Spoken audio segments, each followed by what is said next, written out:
Chicken tandoori হবে।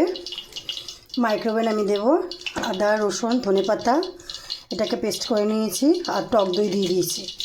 বাটি বসিয়েছি, বাটিতে আমি কী কী দেবো তোমাদেরকে সেটাকে দেখাচ্ছি। এটাকে তো ম্যারিনেট করতে হবে, তার জন্য বাটিতে তেল গরম বসিয়েছি। তেলটা গরম হতে আমি কাশ্মীরি লঙ্কা গুঁড়ো দিয়ে দিলাম। আমি কিন্তু গ্যাসটাকে পুরো অফ করে দিয়েছি, নালে জ্বলে যাবে। 1 চামচ বেসন, এটাকে দিয়ে আমি এটাকে একটু ভাজা ভাজা করব। আমি কিন্তু এখন গ্যাস ধরাবো না।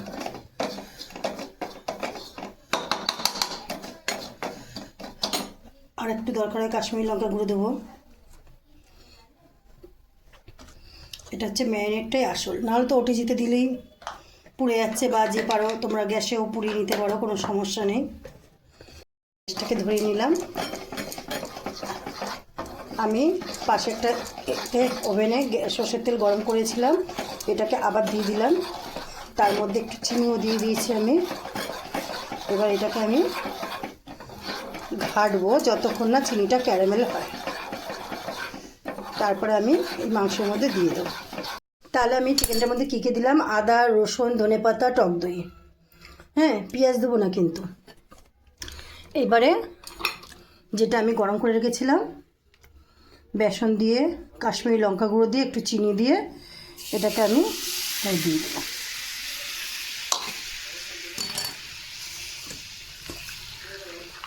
এটাকে সুন্দর করে মাখাবো।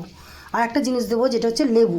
লেবুটা একটু পরে দেবো, যেহেতু তেলটা গরম আছে তো ওই জন্য লেবুটা এখন আমি দেবো না। আর জাস্ট একটু ফুড কালার দেবো, যদি মনে করো তোমরা দেবে না দিও না। এবার আমি 1 ফালি লেবু দিয়ে দেবো। তোমরা মাংস হিসাবে, আমার যেহেতু এটা 1 কিলো মাংস ওই জন্য আমি অর্ধেক দিলাম, আর লেবুটাও বড় আছে, বুঝেছো?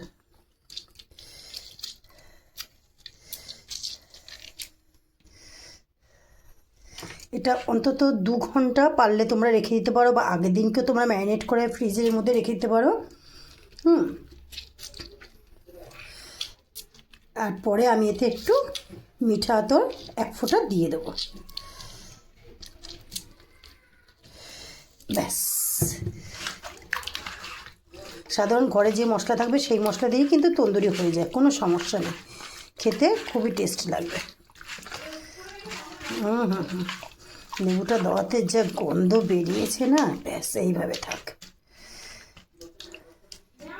মেন যেটা আমি সেটাই কিন্তু দিইনি, সেটা হচ্ছে লবণ। আমি এতে বিট লবণ দেবো আর এমনি লবণ দেবো। আমি এমনি লবণ আর বিট লবণটা দিয়ে নিয়েছি। আমি এবার এতে দেবো ড্রাক সোয়া সস একটু, ওই জন্য লবণটা একটু বুঝেই দেবে তোমরা, ব্যাস। আশা করি আর কিচ্ছু লাগবে না।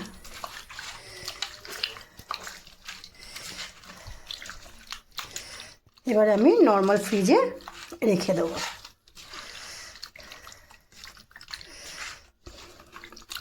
যখন পোড়াবো তখন তোমাকে দেখিয়ে দেবো যে মাইক্রোওভেনে আমাদের কত ডিগ্রি দিতে হবে। সরি, ওটিজিতে কত ডিগ্রি দিতে লাগবে সেটা আমি তোমাদেরকে দেখিয়ে দেবো। আর তোমরা যদি মনে করো যে ওভেনে পোড়াবে, তো তোমরা ওই জালিগুলো থাকে, তারের জালিগুলো, ওইগুলো দিয়েও তোমরা আগে তাওয়াতে সেঁকে নেবে, তারপরে তোমরা ওভেনে দিয়ে পোড়াবে। আমি এটা 10 মিনিট টাইমে মানে গরম করতে দিয়েছি ওটিজিটা। তারপর আমি এটা 30 মিনিট দিয়েছিলাম। তারপরে 30 মিনিট হওয়ার পরে আমি এটাকে দেখবো। ম্যাক্সিমাম 1 ঘন্টা তো লাগবেই, দেখে আবার টাইমে ঠিক মতন দেবো। এবার আমি একটা করে চিমটে দিয়ে এভাবে উল্টিয়ে দেবো, সবকটাকে এটাকে উল্টিয়ে দেবো। তারপর আমি আবার এটাকে গরম বসাবো।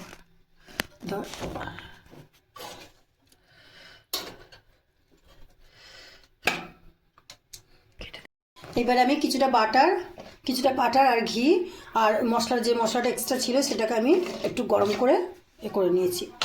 এবারে আমি এটাকে ব্রাশ দিয়ে সবকটাতে দেবো, সবকটাতে লাগিয়ে দেবো। 1 পিঠ করে দেবো, আবার এটাকে 10 মিনিট টাইমে দিয়ে দেবো। তারপর আবার উল্টিয়ে আবার 1 পিঠ দেবো, ব্রাশ দিয়ে দিতে হবে। এতে বাটারও আছে, ঘি আছে, আপনারা পারলে পুরো বাটারও দিতে পারেন, পুরো ঘিও দিতে পারেন, যেটা খুশি আপনাদের। এবারে আমি আবার 20 মিনিট এক পিঠ আবার দিয়ে নেবো, এটাকে টাইমে দিয়ে দেবো। ব্যাস, প্রথম পাশটা যে আমি উল্টে দিয়েছিলাম, আবার আর এক পাশ উল্টে আমি দিয়ে দেবো। এটাকে ঠিক করে ধর, ওই দেখো সোজা কর এই মেয়ে, হ্যাঁ এরকম করে সবকটাকে উল্টিয়ে আবার আমি ওই এটাকে দিয়ে আরও আমি 20 মিনিট দেবো।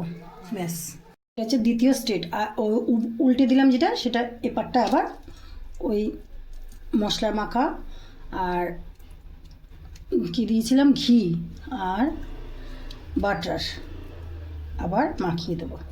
সব কটাকে দিয়ে দিলাম, আবার এটাকে চালু করে দেবো, দিয়ে দিস।